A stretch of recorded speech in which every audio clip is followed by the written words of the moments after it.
All right, guys, I want to show you 3, maybe 4 tools that will keep you healthy and in training for the long run. I'm 48, started training in 1989. I've had my fair share of injuries, but what's inspiring this video is listening to a podcast with Mark Ripito and my buddy Jim Steele, and Ripito was talking about shoulders, knees. Now, a lot of people hate on him, but you got to understand, I think he's 65, so he's been training, I think, since age 15, 50 years. So before an expert jumps down my throat, he's been training probably twice as long as some experts have been alive.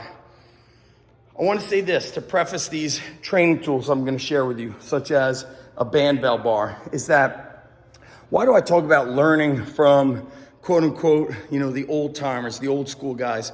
Well, they were forced to create these methods, these training tools to heal themselves because they were serious athletes and serious lifters. I repeat, they were serious athletes, serious lifters, they were competitors.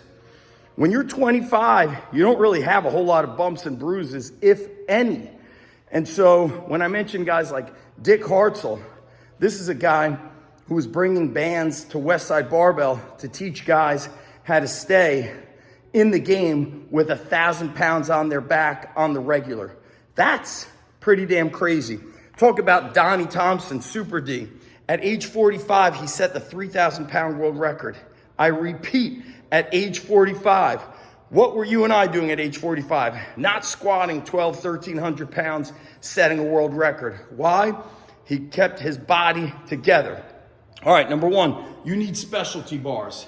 It could be thick bars, neutral grip, and Swiss bars of all types are crucial. These two here are called the T-grip barbell, thick grip, Intech, and then any kind of safety squat bar. There are many variations out there. I've got the original one. You got to get away from consistent torquing of the shoulder, okay? Rotate your bars, conjugate method. No, at least with exercise selection. Number 2, band bell bars. This one is the Rhinoflex, where you load the plates on it. They have the ones that are the earthquake bar, but you got to give those shoulders a break. You can't keep benching and pressing with a straight bar. Okay, that's number 2. Number 3, some form of a roller, that's a rumble roller, that allows you to do soft tissue work. You can go back to old videos, not of the ready state, as you know, Dr. Kelly Starrett, but mobility WOD. So he's using softballs, he's using lacrosse balls for soft tissue work, teaching you how to unglue traps, scap, hips with bands, and that's where we get to Dick Hartzell, who really inspired Donnie Thompson, who many don't know worked in a PT clinic, and so he was implementing a lot of the bands. And so you could see here, I have bands set up. I was doing distraction, but also soft tissue work. And so I have a video on shoulder health, or multiple videos on shoulder health. I didn't learn that shit. I didn't create any of it on my own. That is from really digging into K-Star and Super D. And I'll show you, we keep the bands organized here, but we utilize them extensively.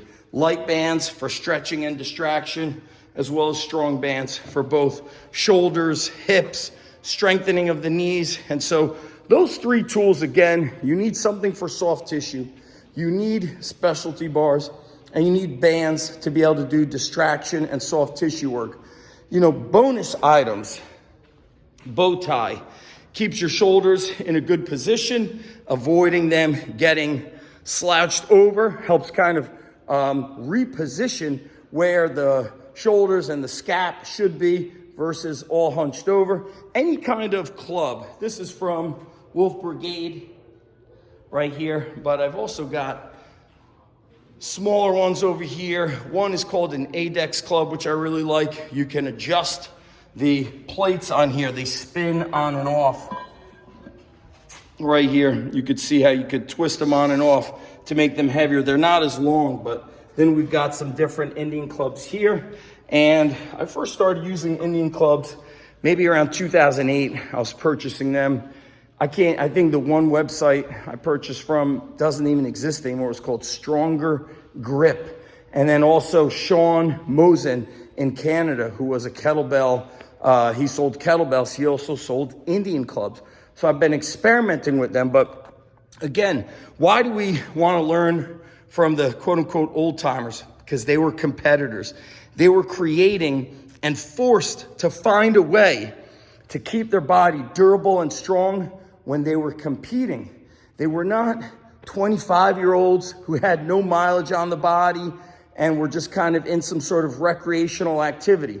A recreational activity would be a YouTube influencer.